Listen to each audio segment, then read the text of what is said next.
So you're wondering why you might need the triple zone repeater kit as opposed to our single zone repeater kit, which is a bit cheaper. To briefly explain, let's say you have 2 rooms in your home and you have a separate cable box for each room so that you can watch different channels in each room. Normally in such cases your cable company will give you 2 cable boxes. They might look exactly the same or they might look very similar like this but different. In either case, most times you're able to control both boxes using a single remote control. They use the same IR code to control them, so if you take the remote control from one room, you can use it on the cable box in the other room.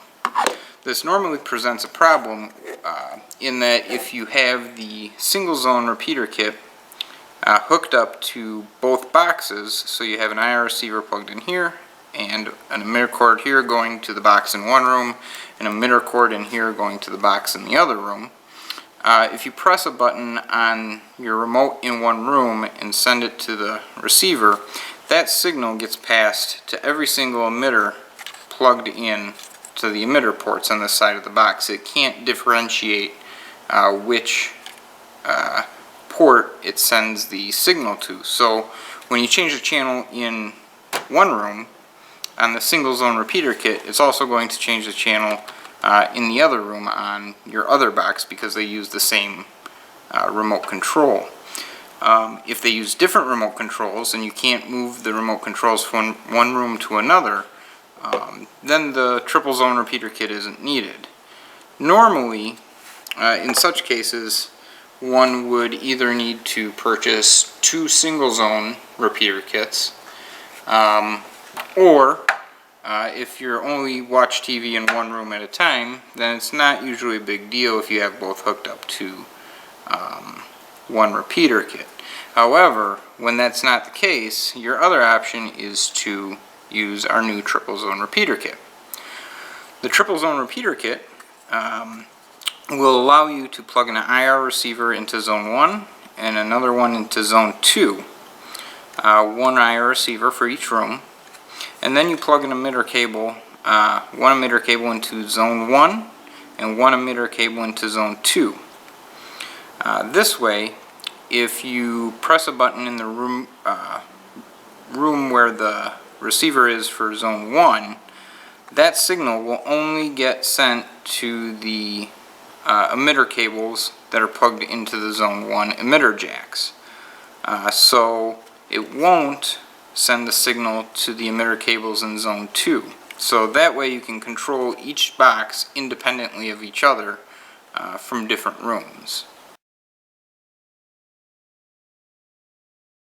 I'll give you a very brief visual demonstration of exactly how the triple zone repeater kit works. I've kind of hooked everything up here to these 2 boxes a little haphazardly, but it should give you the idea of exactly how it works. So these boxes are fairly identical. They're from the same company, and if I take this one remote and press the power button on the remote, you'll notice the power lights blink on and off on both boxes. So if I hook both of these boxes up to a single zone repeater kit and I press the power button in one room, it's going to turn both boxes on and off. So in that case, we want to hook them up to either their own separate single zone repeater kits, or we can hook them up to each on their own zone on the triple zone repeater kit. So for this demonstration, I've plugged an IR receiver into zone 1 and an IR receiver into zone 2. And just for reference, that is your IR receiver. And I've also plugged an emitter cable into the zone 1 slot and an emitter cable into zone 3. So I have the bottom box hooked up to the zone 1 receiver and emitter, and I have the top box hooked up to the zone 3 emitter, or receiver and emitter. So hopefully this works here because we're kind of in close proximity to everything. So if I take the IR receiver from zone 1, and I put it off by itself. It's going to be off the screen here, and I send the IR signal just to this IR receiver. You'll notice that only the bottom box powers on and off. So here we go. There you go. You can see the power light flashing on the bottom box, but the power light on the top box is staying on because the top box is on zone 3. Now, if I take the IR receiver that is plugged into zone 3 and has an emitter cable plugged into zone 3, which goes to our top box here, and I put this one off to the side, and I press the remote on there, you'll see the power light only goes on and off on the top box because it's on its own zone. So you also have zone 2 here, so you could add a third box to the setup, but for demonstration purposes we've got 2 here. But that's basically how your triple zone repeater kit works. It keeps each box independent of each other so that people watching TV in one room won't affect the people watching TV in the second room when they go to change the TV channel. And that way you only have to, it minimizes the number of kits you have to purchase and run wires for, and just makes life a little bit easier.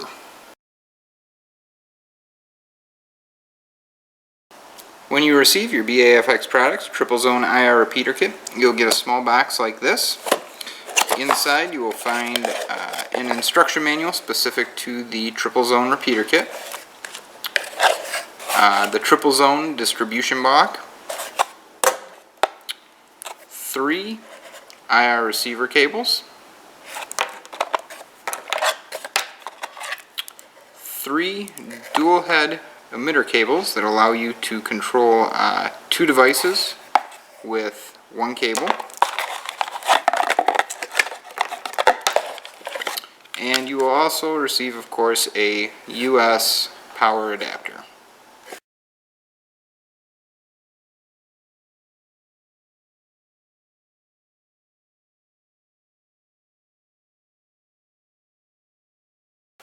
So, now you want to know, how do I set up my IR repeater kit? Obviously you need to plug your distribution block into power. As mentioned before, you can either do that using the supplied 12-volt power adapter, or you can use a USB printer cable and then plug that printer cable into a powered USB port. Either way to power the block is fine. It just matters what type of power source is easily accessible where you're going to locate the distribution block. The next thing you need to do is plug in your IR receiver into one of the 3 IR receiver ports down here at the bottom, and you'll place your IR receiver, it needs to be within the line of sight of your remote control at all times. If you place the IR receiver facing down like this and you're pointing the remote control from out here, that's probably not going to work very well. You need to always have the face of the IR receiver facing your remote control. It doesn't matter if you have it turned like this or like this, as long as the front of the IR receiver always faces the source of the remote control. So once you've located the IR receiver where you want to point your remote control, the next thing you need to do is take one of your emitter cables with the 2 little heads like this, and you need to plug it into one of the IR emitter ports on the back of the distribution block. If you have the triple zone repeater kit, you'll need to make sure that you plug your emitter into the corresponding zone that you have the receiver plugged into. If you have the single zone repeater kit, it doesn't matter which receiver port you plug the receiver into and which port you plug the emitter cable into. So once you have the IR receiver plugged in and the emitter cable plugged in, then you're ready to hook up your repeater kit to your device. And basically what you're going to do is you're going to take one of the little emitter heads on the emitter cable, and you're going to locate the IR receiver on your device here and place the emitter head over that IR receiver. Once you've done that, you can then point your remote control at the IR receiver, and it will control your cable box from wherever you place the IR receiver. In the previous segment, we went over the basic setup of the repeater kit. One of the things I mentioned is that your emitter head needs to be placed over the location of the IR receiver on your cable box, DVD player, or whatever. Most devices you're going to see a black face like this, and it's not going to be directly apparent where the IR receiver is on that device, and you're not going to know right away where to place the emitter. There are a couple different ways to figure out where to place the emitter on your device. The first, and usually the quickest way to do this, is to use a flashlight and shine a flashlight through the front of the device and look for the IR receiver. The IR receiver is normally a small dome, half dome, connected to some kind of circuitry. And to find that, the best way, if you just shine the flashlight like this, it's not going to work. But if you hold the flashlight flat up against the front panel of the device and slowly move your flashlight along, and you peer in the side here, you can usually see what's behind the front panel of the device. And when you spot that half dome on this device, it is right about there. That's usually where you're going to want to place the emitter on that device to get it working. So the IR receiver's here. Usually with most devices there is a little bit of play with the area where you can place the emitter. So if I place it here, it'll probably still work. If I place it over here, it'll probably still work. But if I go and place it over here, it's not going to work. These emitters are not very powerful, so the emitters usually need to be placed pretty much directly over the IR receiver on the device. In some cases, the emitter can actually overpower the IR receiver in the device. And when you find that happens, if you move the emitter a little bit off to the side, then it will usually start working. Now the other way that works well to find the proper emitter placement on your device is the trial and error method. In this method, you'll want to have somebody holding the IR receiver for you. You don't want to peel the back off of the receiver and stick it to something just yet, because it's going to stay there. It's very sticky. So if you have somebody hold this receiver far away from the device, and you have that person sit and press a button on the remote control, then if you take the emitter and just slowly move it around the face of the device as the other person is pressing a button on the remote control, you'll eventually find the spot where the emitter should be placed. Oh, there it is. So if I place it here, it'll work, or pretty much anywhere in that area. If I go too far, can't place it over here. So the trial and error method works good. The one thing you need to be careful with about the trial and error method is if you have your receiver sitting here and you're pressing the button here with the remote control here and you're moving it around, the device is still getting a signal from your remote control, so that's not going to help tell you where the receiver is on the device. You need to make sure that your remote control isn't sending any signals to the cable box while you're moving your emitter around. Otherwise it's just not going to work. So you need to have the IR receiver way off to the side and somebody over here pressing a button on it while you're moving the emitter around. This can be done with one person. It's a little more tricky, but it can be done if you take the remote and the receiver and hold it in your hand facing the opposite direction of the cable box. Kind of like that, and press a button.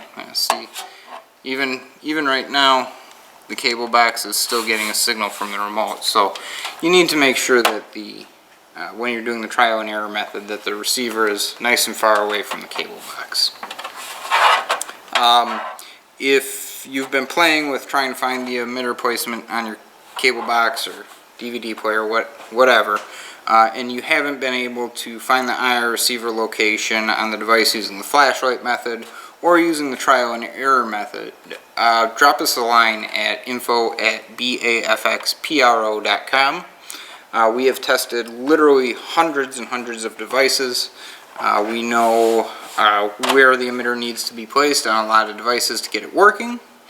It could be that you have a particularly sensitive device that just needs a very particular emitter placement on it, or it's possible you got a faulty kit and we'll help you get that replaced.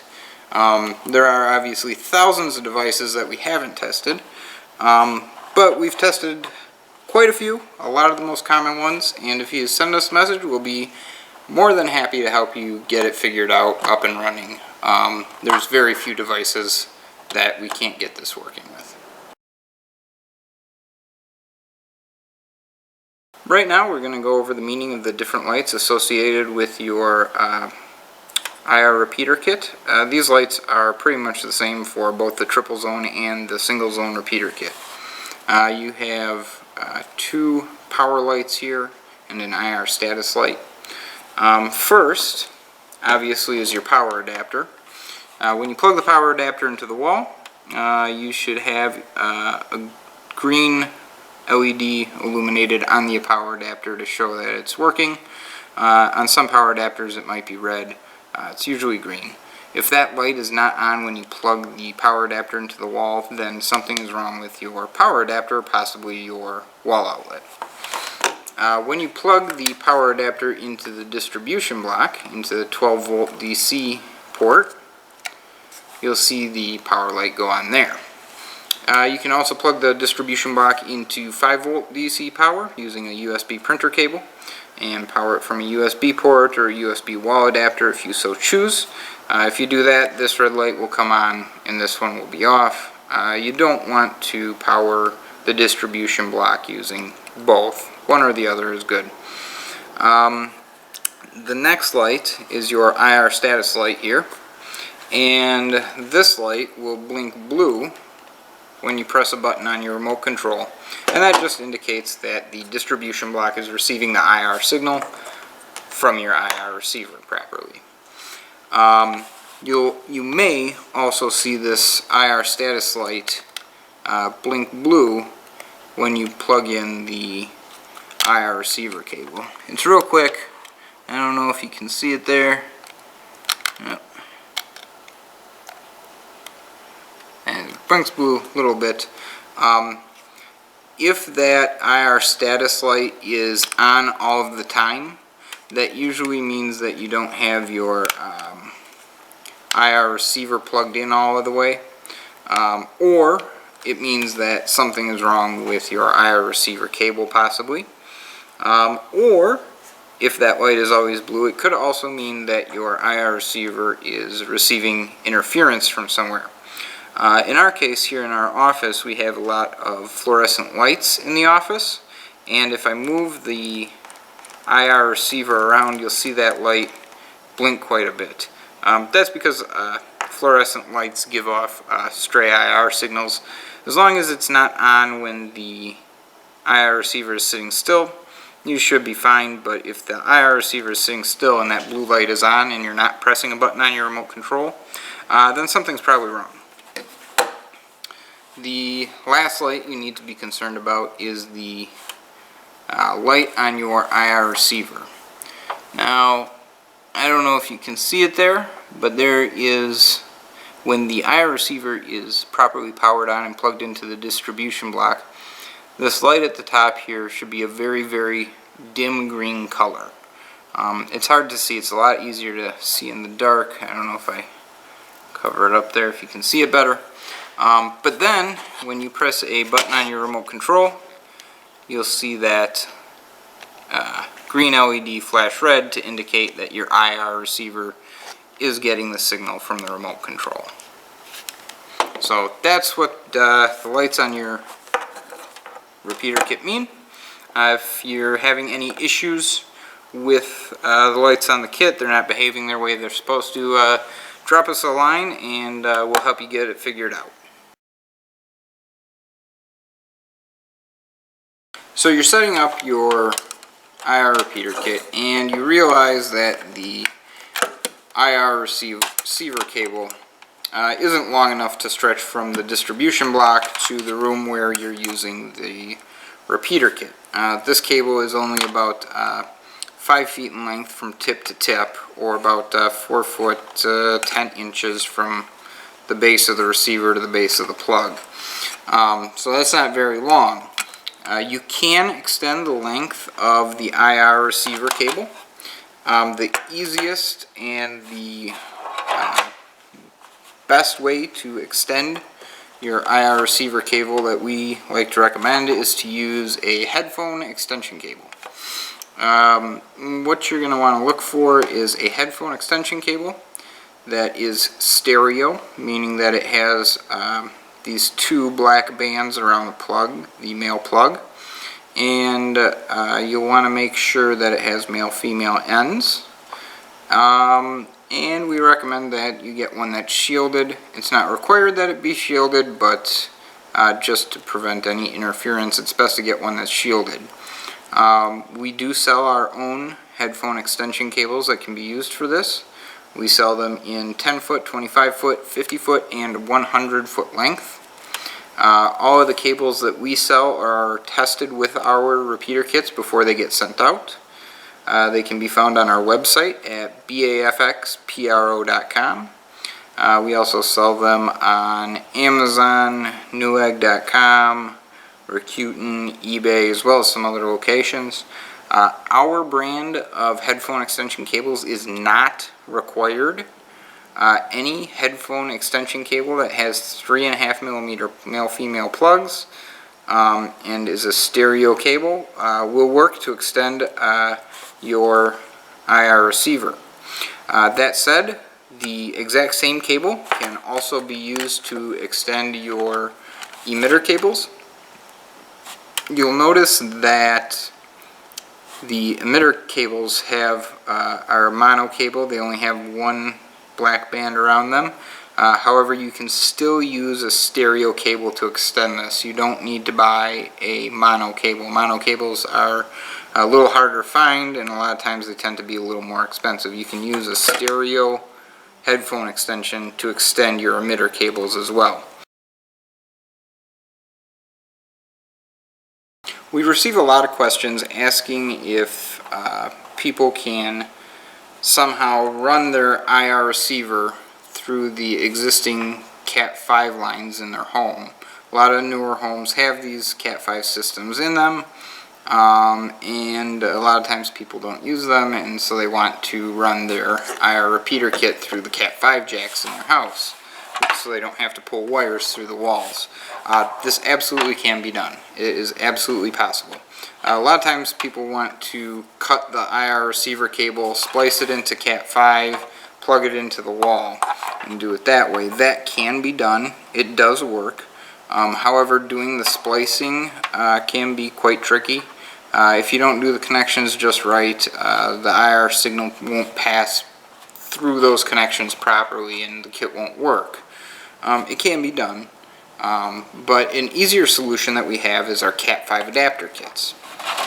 Our Cat 5 adapter kits come with two about approximately 3 feet Cat 5 cables, as well as two Cat 5 to 3.5 millimeter plug adapters, as well as a male-to-male adapter. And what this kit allows you to do is plug your IR receiver into the Cat 5 jack in your home without cutting any wires. Basically what you would do is you'd plug your IR receiver into the male-to-male adapter. You plug the male 3.5 millimeter to Cat 5 adapter cable into the male-to-male adapter, and then you plug a Cat 5 cable into the male-to-male adapter and plug it into your Cat 5 jack in the room where you want the IR receiver. Then in the room where you have your distribution block, you plug a Cat 5 cable into that jack, plug that Cat 5 cable into the Cat 5 to 3.5 millimeter adapter, and plug that into your IR receiver import on your distribution block. That allows you to plug your IR receiver into the Cat 5 jack in one room, into your distribution block using Cat 5 cable and Cat 5 jacks without cutting any wires. If you want to extend your IR receiver or emitters using Cat 5 cable, we highly recommend using our Cat 5 adapter kit. If you don't want to buy the Cat 5 adapter kit, that is absolutely a-okay. You can splice the IR receiver into Cat 5 cables. It is absolutely 100% possible. It's just a little tricky. There's some instructions in the manual about how to do this properly.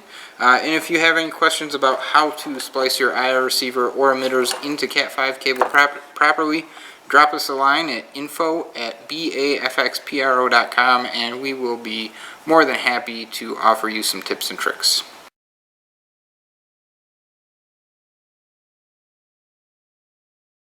The very first thing that you're going to want to check when you can't get your repeater kit to work with your cable box or what have you, the very first thing, as silly as it sounds, are the batteries in your remote control.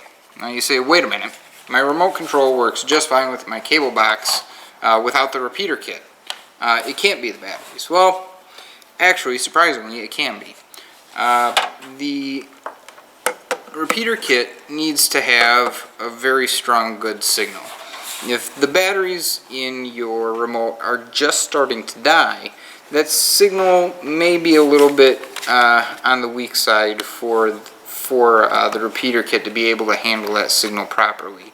As the batteries in your remote die, the signal deteriorates, and that can cause problems when it passes through the distribution block. So the very first thing, as silly as it sounds, put fresh batteries in your remote control. That can a lot of times resolve issues, even if your remote control is currently working with the box just fine. So you've got your repeater kit all hooked up to your cable box. Everything's looks like it's set up as it should be, but your cable box just isn't responding to the repeater kit, and you can't figure out why. The most common problem we see is a device receiving double IR signals.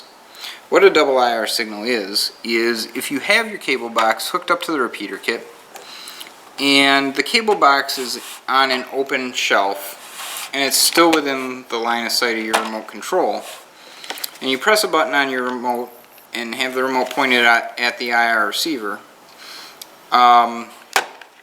your cable box is going to be getting an IR signal both from the repeater kit through the emitter, and it'll also be getting a signal from your remote control because the box is within the line of sight of the remote control. So when this happens, your cable box is actually getting two IR signals. And when a box gets more than one IR signal at a time, it can become confused, so to say, and just not respond at all because it doesn't know what to do. It's getting so many IR signals. So the first thing you need to check when you can't get your repeater kit to work with your device is make sure that your device is completely hidden from view of your remote control. You're going to want to make sure that your device is in a cabinet with closed doors on it, or in another room, in a closet, something like that. If you can't hide the cable box from the line of sight of your remote control, but you need it hooked up to the repeater kit because it's sort of obscured from the remote control. One way you can resolve this problem is to take a piece of electrical tape, or a couple pieces of electrical tape, and place it across the front of your device to cover the device and block the device from the IR signals of the remote control. So your emitter would be hiding behind the electrical tape. So that's the most common issue that we see with the repeater kits and why they won't work. Another issue with the double signals is the Harmony branded universal remote controls. I don't have one offhand here, I forgot to grab it, but the Harmony branded universal remotes, they're a great remote control. They do work with the repeater kit. The problem with them comes that they are extremely powerful. So even if with a Harmony branded remote control, if you have your cabinet behind closed doors, your cable box behind closed doors in a cabinet, but that cabinet's still within the line of sight of your remote control, the Harmony signal is so strong that it can actually still sometimes get to your cable box. So that's another thing you want to check if you're using a Harmony branded remote control. One word of warning about headphone extension cables is there are a lot of extremely cheap ones out on the market, and a common issue we see with those is that they tend to be cheaply made as well. So if you get everything hooked up and your repeater kit isn't working, we recommend disconnecting the extension cable if you have one in place. Plug the IR receiver directly into the repeater kit block and see if it works then. If it works without the extension in place and it's a stereo cable, then you probably have a faulty cable. These faulty cables can pass sound just fine a lot of times, but IR signals can be very sensitive to any deficiencies in these very cheap cables. The headphone extension cables that you find at places like Best Buy tend to be of very good quality, so you shouldn't have any problem with those. Our cables are not the cheapest on the market, but they are pretty darn cheap, and we guarantee them for life. So, like I said, any headphone extension cable will work to extend the length of your IR receiver or emitters, but we do sell our own.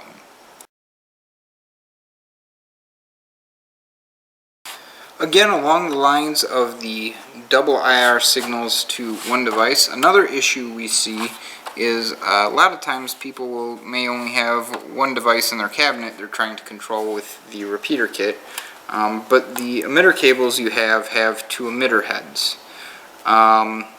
So when you connect your one device to the emitter cable, you have a stray emitter head just kind of dangling out nowhere like that. This can sometimes cause a problem because the emitter heads actually will send IR signals out of the back of the emitters, out of the eye of the emitter there. So if you have a stray emitter head in the vicinity of your devices, one thing you're going to want to make sure that you do is make sure that that extra emitter head is hidden off somewhere to the side. You can do this by simply pulling the emitter heads apart. Each emitter head is on its own cable, and if you can pull them apart like that, doing that will not damage the cable in any way. The only thing we don't recommend doing is cutting the emitter head off. If you actually cut the emitter head off, that will cause the entire cable to stop working. So if you have a stray emitter head just kind of dangling around in the cabinet with your devices, make sure you pull it apart, separate it from the other emitter head, and tuck it away somewhere so that it's not also sending a signal to your device aside from the one connected to the device. Another thing people try to do to get their devices to work is they'll sometimes place 2 emitter heads on one device. You only need 1 emitter head per device. Placing 2 emitter heads on a device is not going to help get the device working. It's probably actually going to make the problem worse. So placing 2 emitter heads on a device doesn't work, and if you have a stray emitter head in your cabinet with your devices, make sure it's tucked off to the side. Another problem that can occur is interference from your TV. This generally only occurs with plasma TVs. So if you have a plasma TV, this is something you're going to want to pay attention to. This is not a plasma TV. We're going to pretend it's a plasma TV. This is actually LED. But plasma TVs actually emit stray IR signals from their screens. And our IR receivers will pick up just about any IR signal.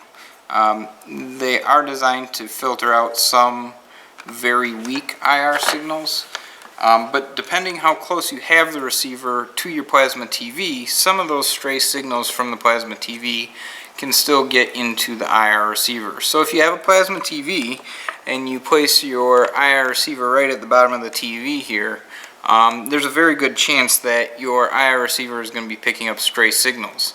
And those stray signals can interfere with your repeater kit working properly. So if you have a plasma TV and you have your IR receiver somewhere very close to that plasma TV and you're having problems with your repeater kit, the very first thing to check is to see if you have your IR receiver too close to the TV.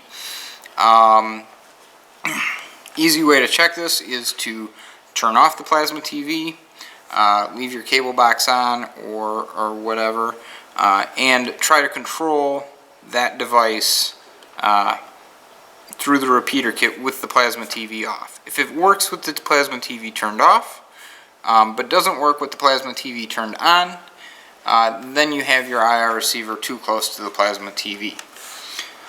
That said, we do on very rare occasions see this issue with LCD TVs.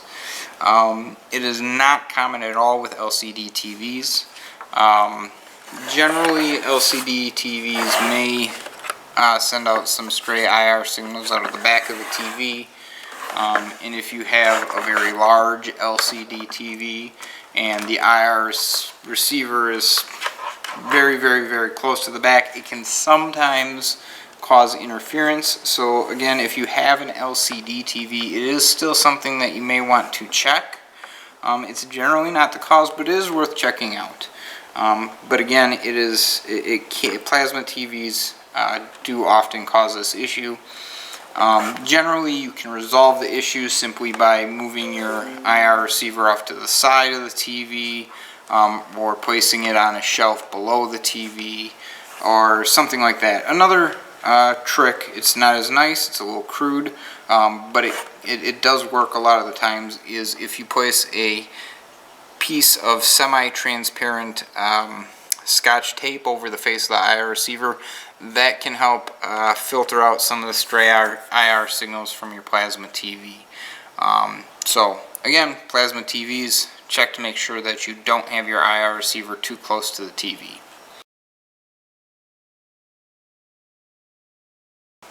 Hopefully I've answered all of your questions. If you still have questions, something I missed, which I'm sure I did, please drop us a line. If you're still having problems getting your device to work with the kit, drop us a line. That's what we're here for.